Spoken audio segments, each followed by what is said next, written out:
Ребята, всем доброе утро! Всем привет! Вы на канале Big Trip Vlog. Мы по-прежнему находимся на острове Чеджу в Южной Корее. И сегодня мы поднимемся к кратеру потухшего вулкана. А потом спустимся в вулканическую пещеру и прогуляемся там.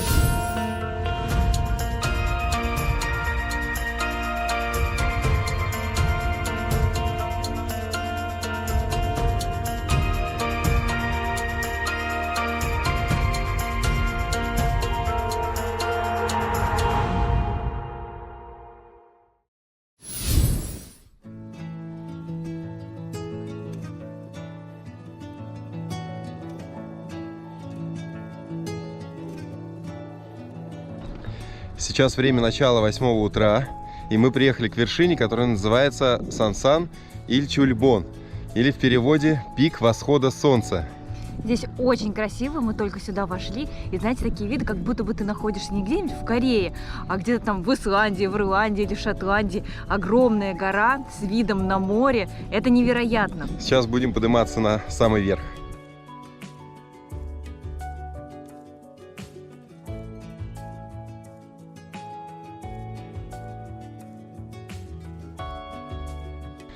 На самом деле мы хотели приехать на эту вершину к восходу солнца, но не успели. Отчасти по нашей причине, по нашей вине, потому что мы заранее не спланировали транспорт. Но отчасти нам просто не повезло, потому что когда ночью мы вышли и решили сюда добраться, оказалось, что поймать такси в городе — это достаточно сложная задача. Вы спросите, почему же вы не воспользовались приложением? Все очень просто.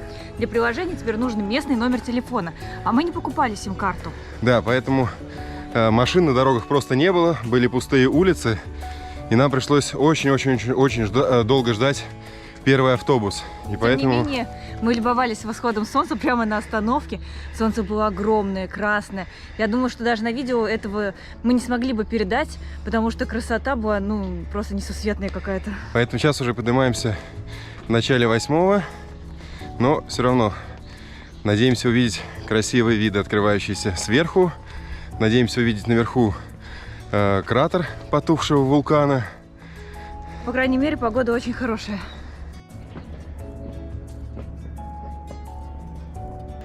Сейчас мы поднимаемся наверх по огромным ступенькам, и вот первая небольшая обзорная площадка.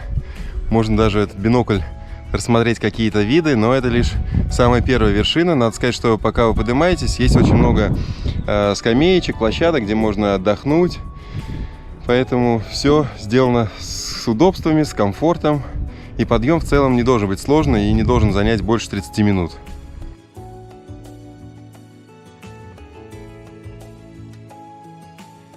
Мы забыли вам упомянуть, что этот объект входит в список всемирного наследия ЮНЕСКО. И вход сюда платный. Стоит этот подъем 5000 вон с человека. А также, к сожалению, здесь нельзя летать на дроне.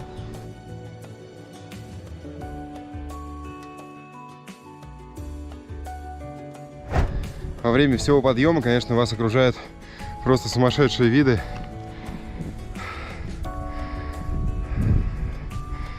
Красота. А также беседочки, можно сделать здесь привал.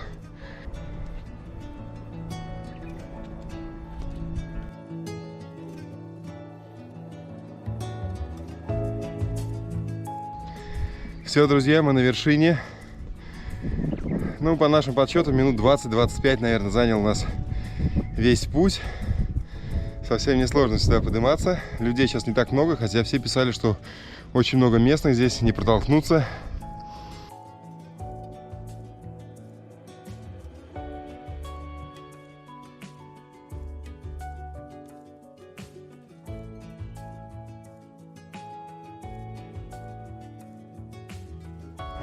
Здесь повсюду лесенки, ступеньки, обзорные виды.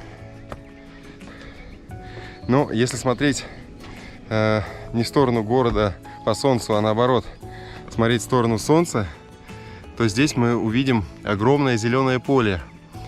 И это не что иное, как кратер потухшего вулкана. Но сейчас он весь в зелени, можно сказать, зарос, похож больше на футбольное поле. Его длина порядка 600 метров. Вдоль всего кратера можно увидеть острые камни. Их всего 99, и они создают форму гигантской короны.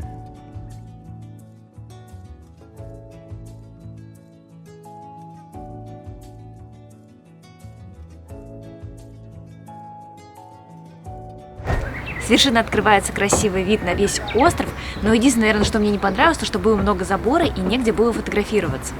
А сейчас мы потихоньку уже спускаемся вниз, отправляемся в наш новый отель, который мы вам обязательно покажем, ну а потом уже поедем в пещеру. Друзья, сейчас во время спуска уже с вершины встретили вот этих вот тетушек милых, видите?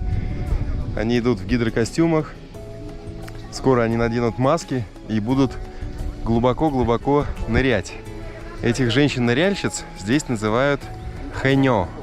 Это такая древняя профессия, характерная именно острову Чеджу. И эти женщины, ныряя в море, они таким образом добывают различные моллюски, ракушки. Вот так выглядят.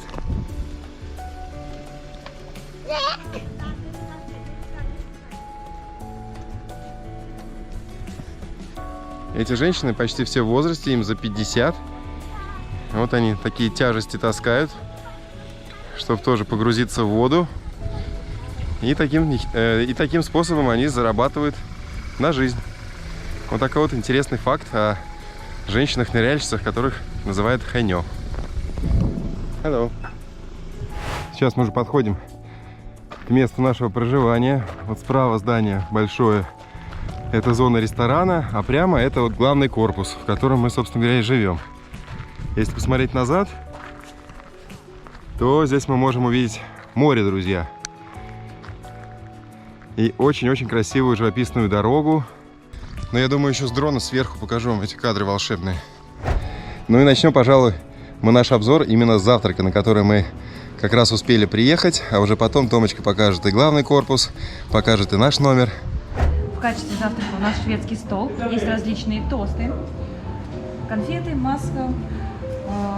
Также можно сделать себе чай, либо горячий шоколад, кофе. Есть различные салатики, фруктики. Это, видимо, йогурт, да, хлопья. Помимо этого, смотрите, соки. Соки свежевыжатые, морковный и мандариновый. Смотри, как аппетитно выглядят сосисочки. Сосисочки, да, другие сосисочки. Это, да? Это нет. картошка сладкая. Ну, это, да, что-то типа батата. Яйца вареные. Ну и твой любимый кимчи. Кимчи, там, видимо, рис. Угу, нельзя открывать. Не будем открывать, он там открывается. Да. А, это даже каша, смотри. Это рисовая каша. Да. Местная. Картофельный суп. В общем, друзья, вы поняли, есть из чего выбрать, И мы есть чем сейчас это полакомиться. сделаем, да? Да, потому что мы не ели очень-очень давно.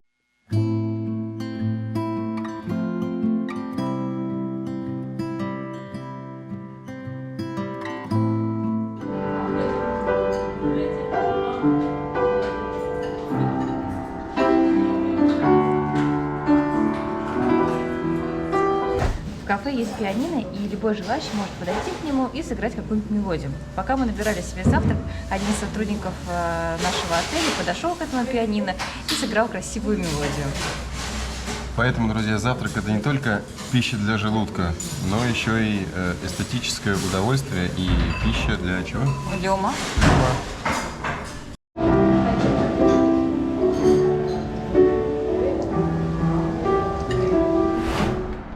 Сейчас мы остановились в месте, которое называется Оту Хилл Резорт.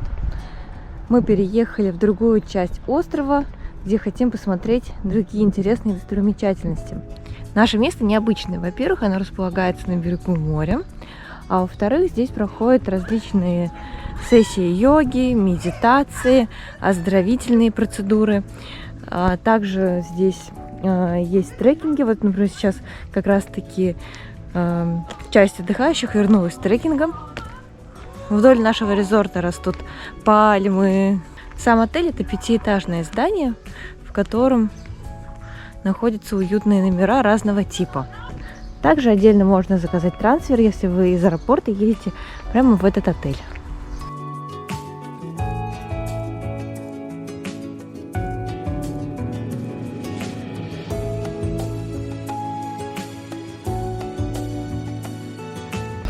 Сейчас мы увидим, что бассейн пуст, но в обычное время, в летнее, там можно еще и искупаться. Поэтому близко показывать не буду. Возможно, стоит дождаться летнего времени. Сейчас пройдем на ресепшн. Что необычно в корейских отелях, то что заезд только в 4 часа дня предполагается, а чекаут в 11 утра. На ресепшене очень много сердечек с пожеланием. В целом на ресепшене вы можете понять тематику отеля. Здесь всегда играет спокойная музыка. Здесь есть стойка с буклетами, где можно узнать последние новости и развлечения на острове Чеджу.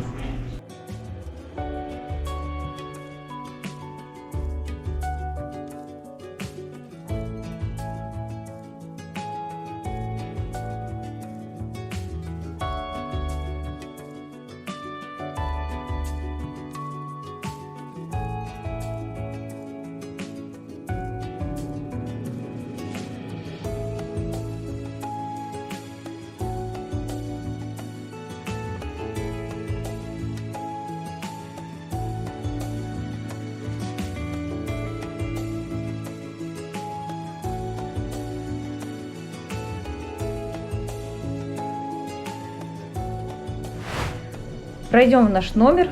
Как видите, у нас стоит чемодан. Это значит, что мы только что заехали. Еще ничего не разрушили, только расположили некоторые вещи.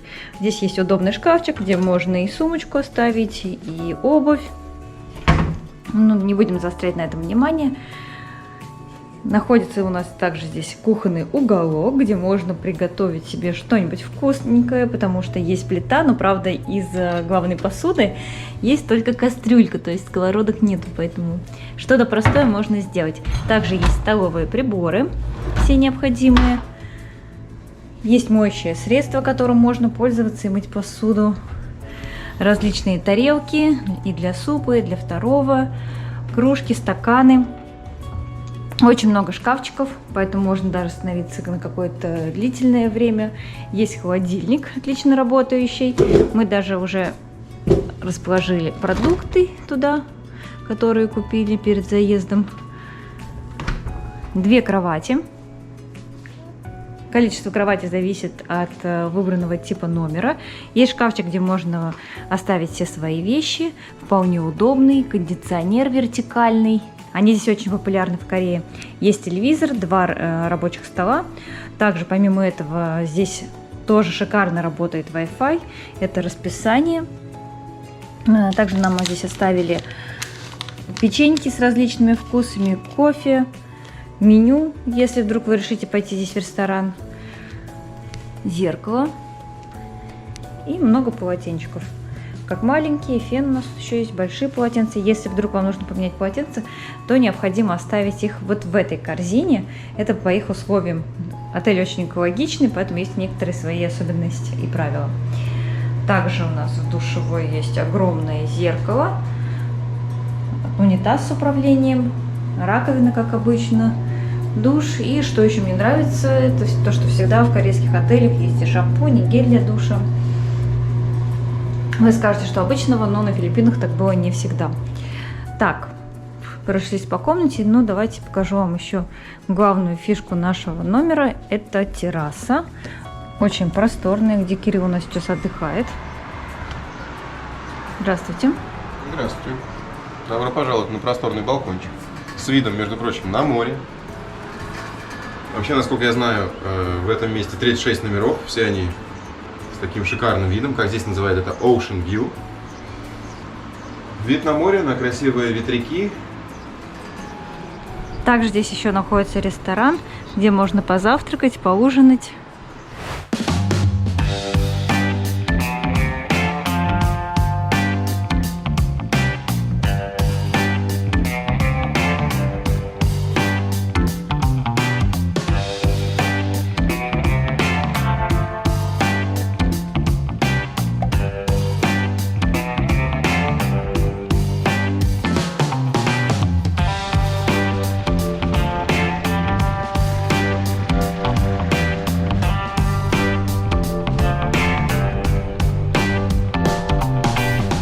Сейчас на автобусе мы приехали к пещере Манджан-Гуль. Это уникальный туннель, образованный потоками лавы.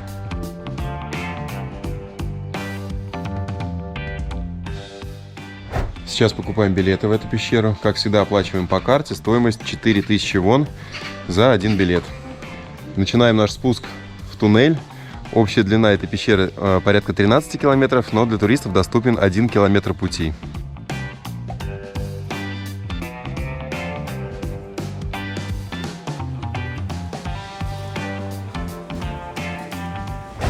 В пещере всегда влажно и сыро. Заметьте, сверху капает вода, но сегодня здесь чувствуется по-особенному влажность, потому что не так давно прошел дождик. Помимо этого, здесь еще и прохладно. Примерная температура 15 градусов.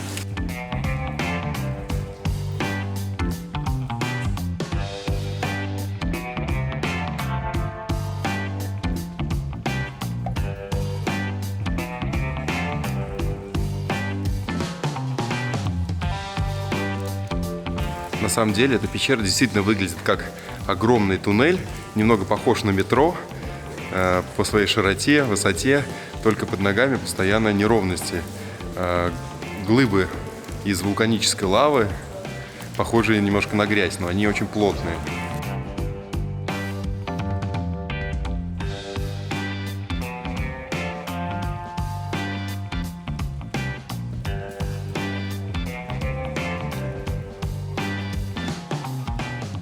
Сейчас мы дошли до одной из главных достопримечательностей этого туннеля – камня в виде черепахи. Так он называется – Turtle Rock. Черепаший камень.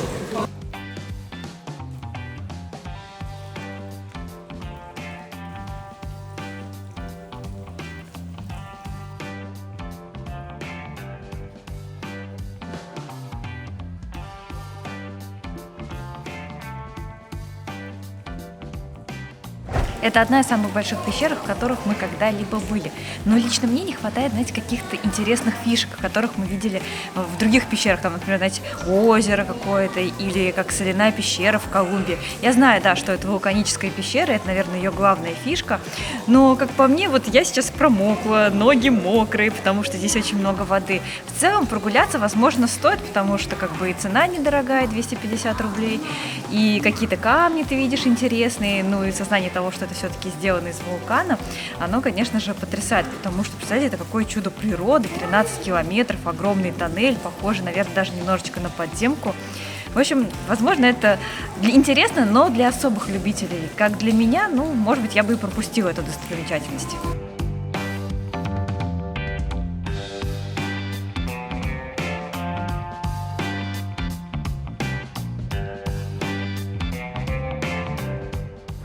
Спустя 1 километр мы все-таки увидели главную фишку этой пещеры. Это колонна, сформированная из лавы. И вообще это считается самой большой колонной из лавы в мире. Ее высота составляет 7,5 метров. Посмотрите, какая у нее красивая подсветка. А еще одна фишка этой пещеры, то что когда вы доходите до конца пути, вам нужно поворачивать обратно и идти еще целый километр на выход. Итого общий путь составит 2 километра. Но мы не очень-то устали, поэтому готовы к этому. Это правда. Идем обратно.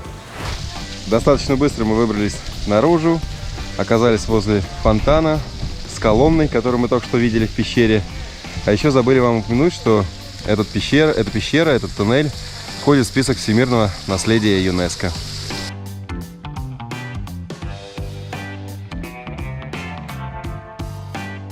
Сейчас мы бодрым шагом направляемся в Мазе-парк, 500 метров, совсем недалеко от пещеры.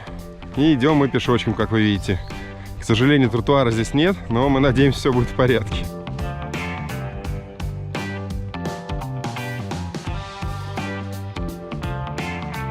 Сейчас мы уже находимся в парке. Оплатили входные билеты, надо сказать, что не дешевые, стоимостью 7700 вон с человека. И оказались в парке-лабиринте. Сейчас посмотрим, как здесь все устроено. Сможем ли мы, собственно говоря, найти выход отсюда и увидеть много-много кого? Кошек. Котиков, все верно.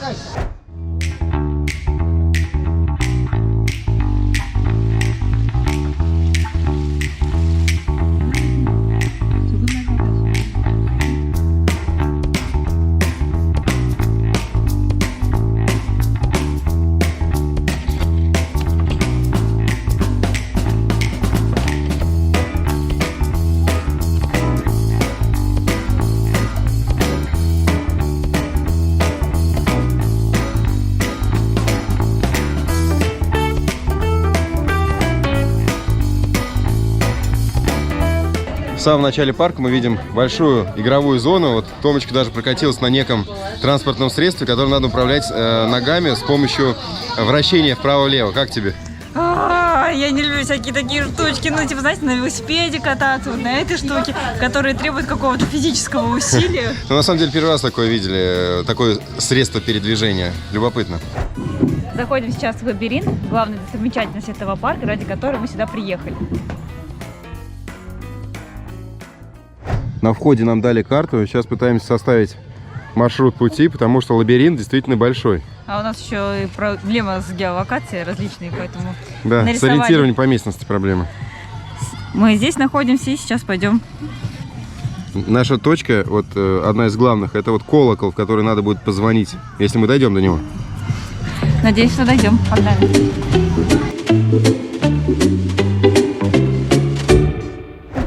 Сам лабиринт это не что иное, как кусты туи. Могу, конечно, ошибаться, но как вы считаете, это туя? Или какие-то другие зеленые лиственные растения? Да, вышли к мосту. Здесь огромный толстый кот. Может, он беременный? Да нет, они здесь толстые. О, боже мой, он такой тяжелый, смотри. Ой, мурлыка. Мурлыка. Вот так сверху выглядит лабиринт. На самом деле достаточно большой. И мы с вами должны вот прийти к тому колоколу, который на соседнем мостике находится.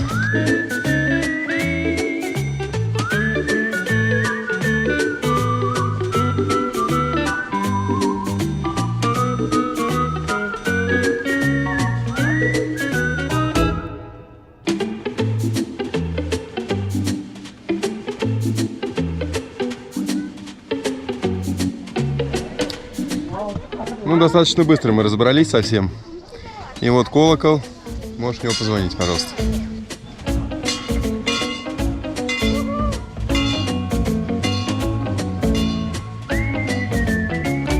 Узнала, что основатель парка был европеец, и он умер несколько лет назад. Он очень любил природу, Корею, кошек, поэтому построил этот парк.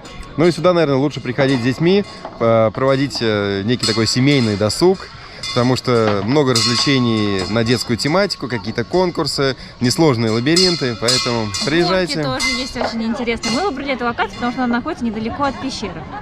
И напоследок небольшая бамбуковая роща.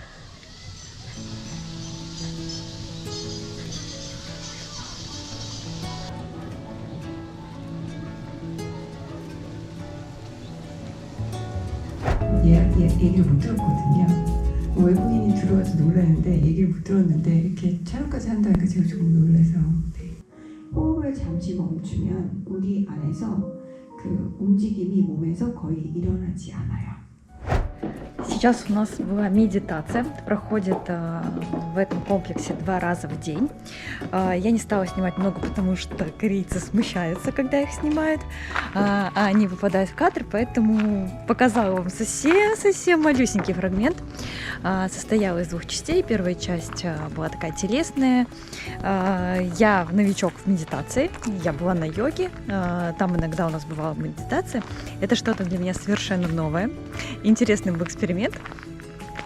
Хотелось бы, конечно, попробовать вообще медитацию на нашем языке, а так получается, что половину мне чуть-чуть объясняли на английском языке, и большая часть была на корейском, но я смотрела на других и пыталась сделать то же самое. Друзья, если вам понравился выпуск о наших приключениях на этом острове, обязательно ставьте лайки, пишите комментарии, как обычно, задавайте вообще любые вопросы, всегда мы на все отвечаем, и до новых встреч, всем пока!